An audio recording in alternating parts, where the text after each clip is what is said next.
Welcome back. आपको corona पर दूसरी खबरें भी दिखाएंगे, लेकिन इस बीच महाराष्ट्र के पालघर में 2 साधुओं सहित 3 लोगों की पीट कर हत्या करने के मामले में सियासत तेज हो गई है।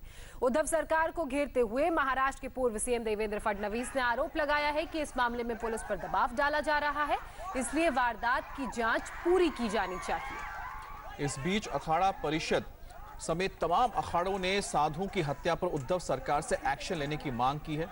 अखाड़ा परिषद ने चेतावनी दी है कि अगर उद्धव सरकार ने कड़ी कार्रवाई नहीं की तो लॉकडाउन खत्म होने के बाद सभी साधु संत महाराष्ट्र की ओर कूच करके उद्धव सरकार को घेरेंगे, क्योंकि जिस तरह से मॉब लिंचिंग हुई है उसकी कड़ी निंदा की गई है।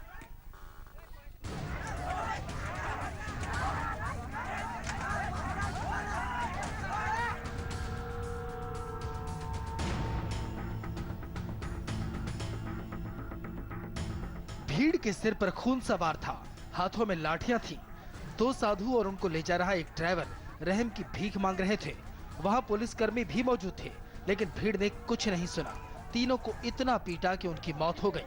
पुलिस के मुताबिक इलाके में अफवाह फैली कि कुछ लोग चोरियां कर रहे हैं। चोरों को पकड़ने के लिए गाँव वाले पेट्रोलिंग कर रहे थे, तभी 2 साधु एक गाड़ी में आते दिखे। भीड़ ने उन पर हमला कर दिया और उनकी मौत हो गई। पुलिस ने प्राथमिक जानकारी दी, उसमें यही बताया जा रहा है कि कांदिवली से सूरत की तरफ जा रहे थे। इस इको गाड़ी में 3 लोग सवार थे।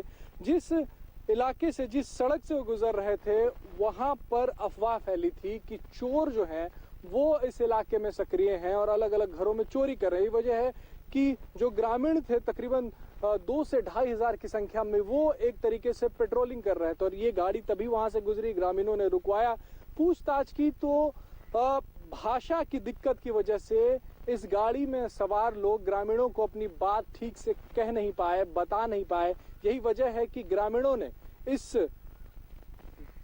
गाड़ी पर हमला कर दिया और हमला कितना भीषण था वो आप तस्वीरों में देख सकते हैं कि किस तरीके से गाड़ी के हर एक शीशे को चकनाचूर किया गया और गाड़ी के अंदर जो है वो सिर्फ आपको पत्थर नजर आएगा। जैसे ही ये खुलासा हुआ कि गाड़ी में सवार लोग कौन थे, उसके बाद हड़कंप मच गया। जांच के बाद खुलासा हुआ कि 70 साल के संत कल्प वृक्ष गिरी और 35 साल के संत सुरेश गिरी गाड़ी में सवार थे। दोनों साधु पंचदशनाम जूना अखाड़े से हैं। साधुओं की गाड़ी नीलेश तेलगढ़े चला रहा था। अपने गुरु के अंतिम संस्कार में शामिल होने के लिए दोनों मुंबई से गुजरात जा रहे थे। पालघर जिले में गढ़चिंचले गांव के पास गांव वालों ने साधुओं पर हमला कर दिया। मौके पर पुलिस पहुंची, लेकिन गांव वालों ने तीनों की हत्या कर दी। जिस तरीके से वो अटैक हुआ है, पुलिस वहाँ जब पता चला तो इमीडिएटली पुलिस वहाँ पहुँच गई थी, लेकिन पुलिस के गाड़ी में डालने के बाद भी वो लोगों ने फिर जोर से अटैक किया।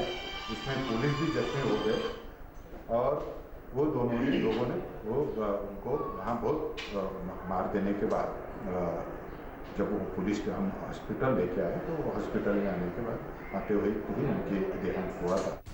साधुओं की पिटाई का वीडियो सोशल मीडिया पर वायरल हुआ तो हड़कंप मच गया। महाराष्ट्र सरकार दावा कर रही है कि पुलिस ने फौरन एक्शन लिया। महाराष्ट्र के गृह मंत्री अनिल देशमुख ने ट्वीट करके दावा किया, सूरत जा रहे 3 लोगों की पालघर में हुई हत्या में संलिप्त 101 लोगों को पुलिस ने हिरासत में ले लिया है। हत्या के मामले में मैंने उच्च स्तरीय जाँच का आदेश दिया है। बिना इजाजत के बाहर के स्टेट में जा रहे थे करके उन्होंने मेन रोड से न जाते हुए उन्होंने ग्रामीण के इलाके से जाने की उन्होंने कोशिश की, तो वहाँ पे गांव में से जाने के बाद वहाँ पे उनको पकड़ा गया। गांव वालों को लगा कि ये लोग शायद चोरी करने आए या कुछ करने आए या इस प्रकार की उनकी भावना हुई, उसके कारण उनके ऊपर हमला हुआ है। 3 लोग उसमें मृत्युमुखी हुए। उसकी पूरी जाँच राज्य शासन कर रही है। इसके बाद बड़ा सवाल ये खड़ा हुआ कि वीडियो में दिख रहे पुलिसकर्मियों ने भीड़ को क्यों नहीं रोका। इसी सवाल को देवेंद्र फडणवीस ने भी उठा दिया। पालघर की मॉब लिंचिंग की घटना ये बहुत ही गंभीर है। जिस क्रूरता के साथ उनको मारा गया है, मानवता को भी शर्म आए इस प्रकार की ये क्रूरता है। और इसमें सबसे शर्मनाक बात यह है कि पुलिस के सामने इस प्रकार से भीड़ लोगों को मारती है, पुलिस के हाथ से छीनकर मारती है।